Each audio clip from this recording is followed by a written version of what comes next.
This is James Ryder for IFL TV. I'm in the Odyssey today in Belfast. This is Belfast Show. With me I've got the CEO of Cyclone Promotions, Mr. Barry McGUIGAN. How are we doing, Barry? Great, James, and how are you? I'm very well, sir. I'm very well. Fantastic night for Carl Frampton. He's really delivered tonight, hasn't he? Yeah. What about that for an atmosphere? Fantastic. I've got to say it's one of incredible, the best, isn't it? one of the best atmosphere shows I've been to in terms of the crowd reaction and the response. Yeah. It's absolutely brilliant. Absolutely emphatic. Did you envision with him stopping?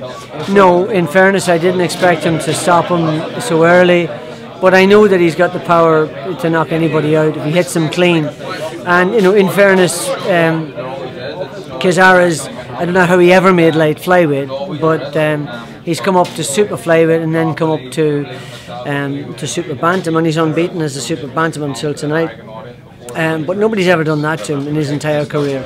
And I know he contradicted what he said to Bob Yalen, another friend of mine that was down in the dressing room. He said he'd never been hit that hard in his life, and he said he was so groggy that he lost sync with counting.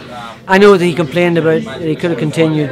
He would have got annihilated if he'd have continued, and Victor Loughlin knew that, and that's why he stopped the fight. Plus the fact he didn't beat the count, but he would have got absolutely obliterated. There's about 2 minutes 40 seconds left in the round. Indeed. He would have got torn apart. Can you give us a time frame on how long from now potentially a fight with Leo Santa Cruz and what's going on there? Well, we're going to go out and talk to Golden Boy in the next couple of weeks. We're going out to see Mr. Schaefer and Raul Haim and sit down and discuss a long-term deal with them to involve a fight with Leo Santa Cruz and possibly Abner Mares, possibly Johnny Gonzalez, and you know, we want to deliver a world title fight for Carl as soon as possible. May not be the next one, might be the one after that, but he's now in mandatory position, and unlike Kiko Martinez, this guy really wants to fight him. As much as he wants to fight, do you think with the purses that have been going around and the slice of the pie, he would want to come over here? Yeah. Is it feasible that Carl will have to travel and go to America to get this Well, fight? it's quite possible that he may not want to come over here at any cost, but we're happy to travel. We don't mind whether it's New York, whether it's Los Angeles, whether it's Vegas, whether it's on the undercard of a Mayweather or a huge fight like that. That doesn't matter to us. And by the way, we are willing to spend the sort of money to get Santa Cruz here. We have that money; it's not a problem. And you know, he talked about earning $500,000 in his last fight. We will pay considerably more than that to come here. Is there a chance he'll fit in another fight before he fights Leo Santa Cruz? Yeah, quite possibly. If we can't get it, you know, Santa Cruz he's sort of contradicting himself. He said he wants to fight him in his next fight. Then he said I'd like a long camp. Maybe I could fight him in the summer, late summer, or early autumn. Either way, we need to get Carl out. He'll be busy. We'd be happy to go to America and fight over there if that's what interests him. That's not a problem. We want to keep him busy this year, and he will be out again. If the world title fight is not the next fight, Carl will be out again in June, late June, early June. There's no shortage of possible matchups for Carl, as we spoke about today. The likes of Redondo being mentioned as well. Yeah. That's a big fight, isn't it? Distinct possibility. We, of course, he's a HBO guy. We've heard that he's been dropped by HBO, so that might make the fight easier because our chosen route will be down the Leo Santa Cruz. We've fought for the WBC final eliminator. We're now mandatory opponent for Leo Santa Cruz. He's talked about wanting to fight. He really wants to fight. He's willing to come to Ireland. So that's our preferred route. And if we sign with Golden Boy, there's Showtime, not HBO. Is there a potential for a unification fight with Scott Griggs somewhere down the line, or do you think that fight is too much in the long run? That's just, I don't want to talk about that. That's just a waste of time. Okay. Are you happy looking back at the undercard and some of the fights that have come through today and the quality of the show? Are you happy with how things went? I know a bit of difficulties with a couple of lads with their medicals and that must have been quite disenchanting. Yeah, it was quite disenchanting at the last minute. We were throwing a couple of curveballs.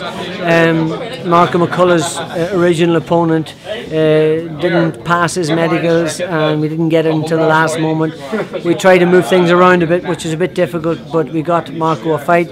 Isaac Dogbu was the swing. He happily stepped down and allowed his opponent to fight Malcolm McCullough, so we were able to patch things up a bit. Not ideal at the last moment, but at the end of the day, we had a great night of boxing. I'm told that there were some great fights. Stephen Ormond moves on. He defended his title. Looks great. He can be involved in. I really think Stephen Ormond has the ability to beat all of those lightweights that are out there. And the only one that I think will give him a real push will be Terry Flanagan. But he's got the ability to beat all of them, including Ricky Burns, who's come through a couple of very tough fights. And I think that he's really, it's going to be really exciting for him. We've got a load of Irish fighters who really want to get busy and work over here. And there's any amount of them that want to do business with me. And so onwards and upwards. Not to mention the young prodigies coming out of John Breen's doing some fantastic fighters there. Jamie Conlon and the likes of him will be pushing on the titles real soon.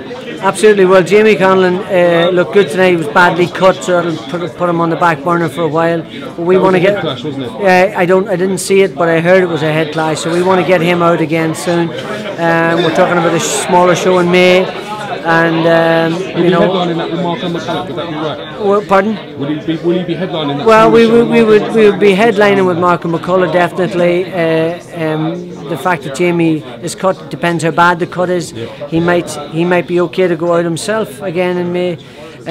We also have Stephen Ormond, and we also have Spike O'Sullivan, or Gary O'Sullivan, and they can all be involved in very exciting fights.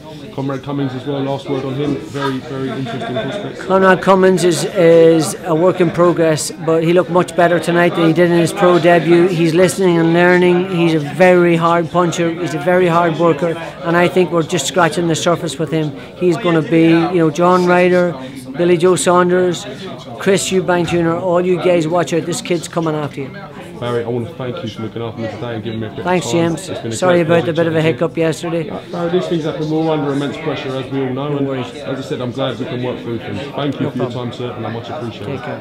Thank you very much.